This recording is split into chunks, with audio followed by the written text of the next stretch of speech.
Hi hello नमस्कार मित्रमैत्रिणींनो. तर हे आजोबा जे आहेत ते खूप कष्ट करतात आणि त्यांच्या मंडळीला म्हणजे आमच्या आजी सासूबाईंना झाला होता कोरोना आणि कोरोनाच्या काळात त्यांची लेवल होती 22 पर्यंत त्यांचं ही झालं होतं, स्कोर गेलेला होता आणि तरीही आजोबांनी आजींना वाचवलं. आणि ते कशा परिस्थितीत आजोबांनी वाचवलं ते आपण ऐकूया. आजी आज खूप ठणठणीत आहे आणि ते फक्त आजोबांमुळे. तर आजोबांना विचारूया. आजोबा, जेव्हा आजींना कोरोना झाला ते तुम्हाला कसं काय कळालं बरं? तर दवाखान्यात गेलो चेक केलं मग डॉक्टरने सांगितलं तिला कोरोना झाला आहे. तिला का श्वास तोंडाला घ्यायचं ती काय म्हणतात त्याला ऑक्सिजन. ऑक्सिजन हा. ती मिळलं तर ठीक नाही तर जगणार नाही. आपण मग आता आजवर काहीतरी त्रास होत असेल ना, खोकला वगैरे? खोकला येतो ना, खोकला यायचा, थंडी यायची, हातपाय गळायचं हा. असं. असं व्हायचं. हा. मग तुम्ही कुठं गावातल्या डॉक्टरकडे गेले? डॉक्टर गावातले केलं तर गावातले सांगितलं तुम्ही चेक करा मग बघू बाकी. चेक मग केल्यावर check कोरोना केलं, निघला? करून निघलं म्हणजे 22 स्कोर निघलं. 22 स्कोर तिथं निघला. आलं डॉक्टरने केलं तोंड वाकडं तिकडं. हा. मला नाही म्हणला पण वाकडं तिकडे केलं मला एवढंच म्हणला पाठी अवघड आहे. हा. म्हणजे त्यावेळेस तुम्हाला सांगितलं आता अवघड आहे, आता काही खरं नाही. अवघड आहे एवढं म्हणलं. मग आम्ही प्रयत्न केलं पण खाजगीमध्ये काय आम्हाला जागा मिळली नाही. मग आम्ही काय केलं सरकारीमध्ये गेलो. तिथे गेलं मग आपलं विचारलं खाजगीमध्ये बेडच तुम्हाला भेटला नाही है ना? नाही. आणि मग सरकारी दवाखान्यात सुद्धा नव्हतं भेटत. पण एक डॉक्टर आमचा ओळखीचा होता म्हणजे तालुक्याचा. हा. त्याला मग असं माहिती म्हणजे लांबून होती. मग त्याला म्हणलं सर असं आहे काय करायचं. म्हणलं 15 नाही जमू शकत जागा शिल्लक. म्हणलं आम्हाला जागा नका, आम्हाला काय खर्च येईल ना, फक्त आम्हाला गॅस द्या ही द्या, आमचा मी खाली काढू, जेव्हा जागा होईल तेव्हा आम्हाला खाली जायचं. म्हणजे लय जवळ जवळ आला होता. 24 केअरला स्कोरला पूर्ण ब्लॉकेज होत होतं. 2 स्कोर वरून म्हातारी परत नवीन जीवनच भेटलं म्हणायचं म्हातारीला, है की नाही? जीवन भेटलं म्हणजे त्या 2 गोष्टीत जीवन भेटलं. डॉक्टरचे सहकार्य त्याला आणि आपण मी जेव्हा ओझं टाकलो, देवावर ओझं टाकलं म्हणून. हा, जेव्हा असं ओझं टाकलं ही जर मात्र नीट झाली तर तुझी मी सेवा करणार मी करणार नाही. तुम्हाला वारं बिरं होत आहे हा हा. तुम्हाला 30,000 गेलं लोकांचं लाखावर गेलं. तुम्हाला नाही झाला का कोरोना? मला झाला का नाही झाला मला सांगता येत आपण तुम्ही म्हातारीबरोबर कायम राहायचे ना? ज्या टायमाला मी दवाखान्यात गेलो त्या टायमाला डॉक्टर म्हणाले तोंडाला बांधा, मास्क लावा, आमकं करा. एक भंगी होता.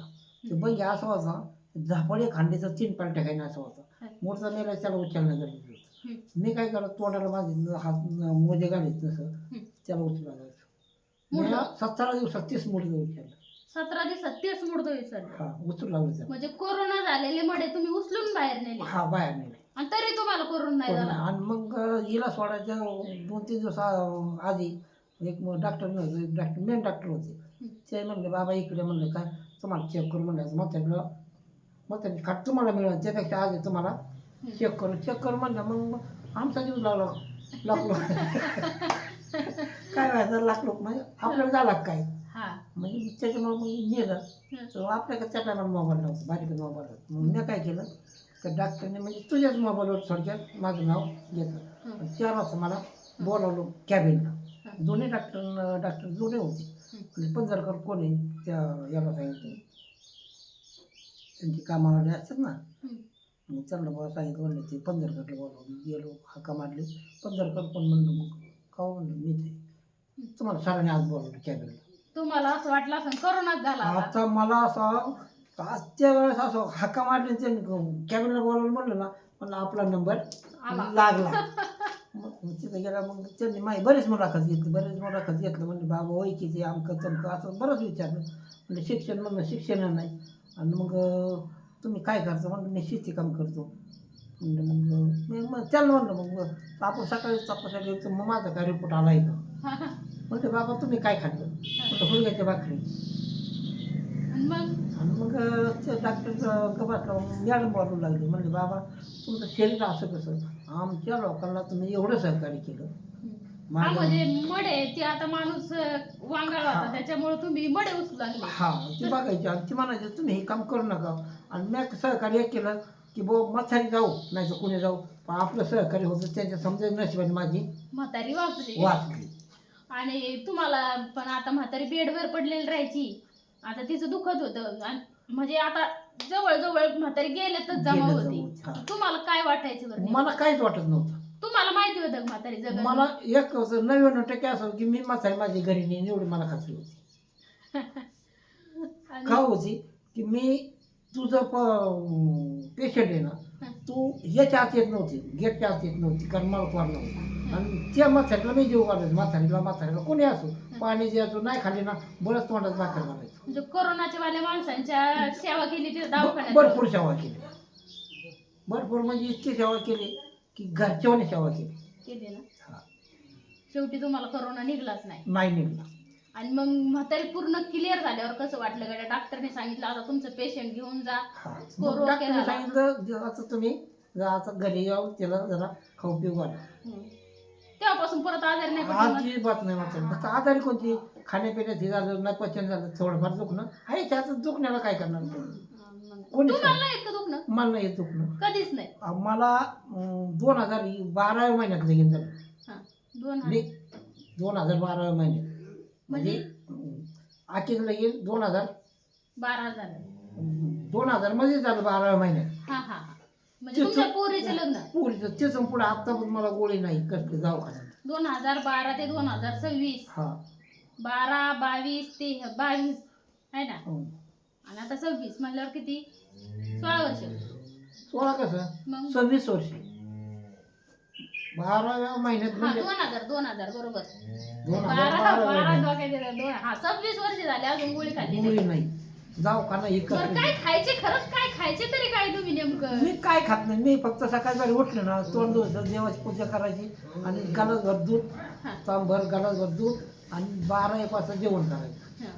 परत काय नाही. बरं आता म्हातारपणाला हाय गलासभर दूध, दुपारी जेवण, पण जेव्हा तरुण होते तेव्हा लय खात असताना गं तुम्ही. चव्हा खायला होडक्याची भाकरी होत्या. हुलग्याच्या भाजी. भाकरी पण त्या बी लय खात असताना. नाही ते बी काय नव्हतं का, एक भाकर लय व्हायची. नाही. नाही ऊस खांदे केली ना तर एक भाकर. हा. मग काय टायमाला खाण्याची परिस्थिती अवघड होती. मग काय करायचं, दुपारी सुट्टी झाली, सोन्या तू जेव, मी येतो बाहेर.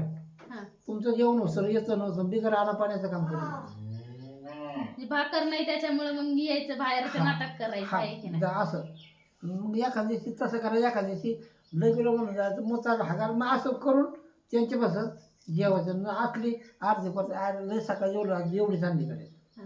आता घरची परिस्थिती नव्हती, काय करणार हा, जगाला सांगून तरी काय उपयोग? काय उपयोग. त्याचा समजायचा म्हणून आपला आता न्या जागेवर लय कष्ट केले म्हातारपणात, कष्ट लय. तरुणपणात. तरुणपणात जितकी कष्ट केली. एकटा माणूस 2 अवतार केले. 2 होतो. 2 अवतार. पण बैल बी अशी की पुढला बैल चालला त्याच्या फक्त बोजा ठेवायचा आणि बैल वळताना फक्त म्हणा साहेब इकडं वळ, रावते इकडं वळ, हा. फक्त नाव घ्यायचं. ते बैल उभं राहणार, दुसरा बैल बरोबर तासं कासात लावून हाकायचं नाही बैल. म्हणजे दगड ठेवून हाकायचं. हा दगड बैलाला कासात लावून नाही, झोपलं खांद्यावर झोपलं ना पण एवढं बैलाने ऐकायला बैलांना बी जीव लावावाच लागला असं ना तुम्हाला. तसं बिगर जीवाचं आहे का, हा. बिगर जीवाचं कोण आहे. बरोबर आहे ना. खाणं तेवढं मारलं तेवढं. खायला बी लय कचरून हा घालायचं. खायला कचरून घालायचं, नाव घेतलं ना ते बैल तिथं थांबलं पाहिजे. नाही. मग आणि अजून पा एक- बारीला जर मोर फावा चाललेलं मागं असलं, हे मला माघार यायचं, येऊ नका, ती येत नव्हती. नाही ना. म्हणजे तुला सांगून तू ऐकत नव्हती, पण ती बैल ऐकायची माझं. बैलाला जीव लावला असेल तुम्ही तेवढं मग. बैल जर असं कुठं गुतलं तर बैल माणूस आता कसं काय परिस्थिती? आता बरंच आहे, अजून ठणठणीत ठणठणीत. ठणठणीत अजून. काय काय काम करता मग आता? आता होय हम्म. त्या कोणाला वाटून दिलं 6 वर्ष. पोरांना वाटून दिलं दोघांना. हा वाटून दिलं म्हणजे जमीन आहे हे दोघं जण निमाने मी का माझं मी कसं जगत. मी त्यांना दिल्याच्या पुढं 8-9 लाख रुपये मी कमवले. हम्म. बँकेत टाकून ठेवले. बँकेत टाकून ठेवले. सोने नाचून आले तर ते जाता येईल म्हणून. नाचून आल्यावर देता येईल का? मला देणार ना मग? नाचून बरं. आधी 8-9 लाख रुपये एवढे कमवले. आता तुम्ही म्हणता जेवढी जमीन होती तेवढी पोरांना वाटून दिली हा आणि त्याच्या पुढे तुम्ही खाताव हातावर एवढे 8-9 लाख. पण हातावर कसे? हा वा. म्हणतो वाटेने वाट्याने वावर केले. म्हणजे वाट्याच्या वावरात केलं तरी काय? ऊस ऊस गहू. करायचा, गहू करायचा, त्याला पाणी धरायचं. पाणी धरायचं, काय असेल ते खर्च करायचा. हा, खत बित हा. बायाला खुरपून नाही नाही बाया नाही, स्वतः औषध मारा, स्वतः खर्च करायचा. अजून औषध मारता का? अजून पंप घेऊन औषध अजून मारायचं. मारते अजून. आता मागल्या 15 दिवसात मी औषध 30 पंप मारले 30 पंप 2 दिवसात. अयो एवढं औषध मार एवढं औषध. तंबाखू नका खात जाऊ मग आता म्हातारपणा आता काय तंबाखूची आता बस इकडे बोलत मग तोंडाला चहा पिल्यामुळे आता काय करावं. तंबाखू खाल्ल्याशिवाय होतच नाही आहे ना. नाही ना, आता काय करावं, चला पाहिजे. पण जीवन एकदम व्यवस्थित व्यवस्थित केलं आहे ना. एकदम व्यवस्थित. आजही असं वाटतंय मी आता तो वाटून काही आबा म्हणतात 26 गोण्या होत्या कायच्या खताच्या. उचलायला कोण नाही मिळालं, टेम्पो न्यायचं खाली केलं ह्या कडाला इथं वाहून न्यायचं भरलं. म्हणजे अख्खी गोणी उचलली अख्ख्या गोणी उचलून तेवढं नेऊन चालले. अख्खाला एक गोणी अख्खी खाली अंग आली. अंग 26 गोण्या 26 गोण्या आणि तेवढ्या टाकल्या 2 दिवस. खात उसाला टाकून दिलं. ओसाल टाकून.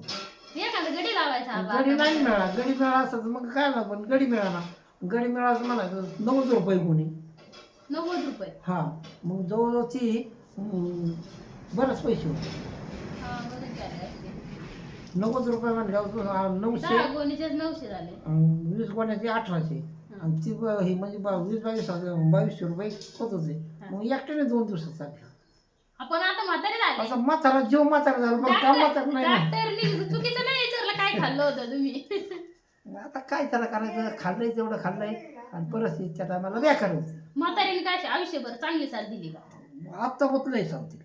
लय साथ दिली. लय साथ दिली. भांडणं करते की नाही म्हातारी? नाही नाही अजिबात नाही. अजिबात नाही. आतापर्यंत भांडणच नाही. अजिबात नाही. नाही अजिबात भांडणच नाही. कधीच नाही. खोटं बोलत असताना आवाज नाही तुम्ही. काय आम्ही तर रोज भांडणं करतो तुम्ही तुम्ही करावंच लाग, पण आमची भांडण कधीच झाली नाही. पण विचारावं सारखं, मग विचारा. हा करू का ग म्हातारे? हा मग मी आज इकडं चाललो, मी काय येणार नाही, तर शाळा बघतो.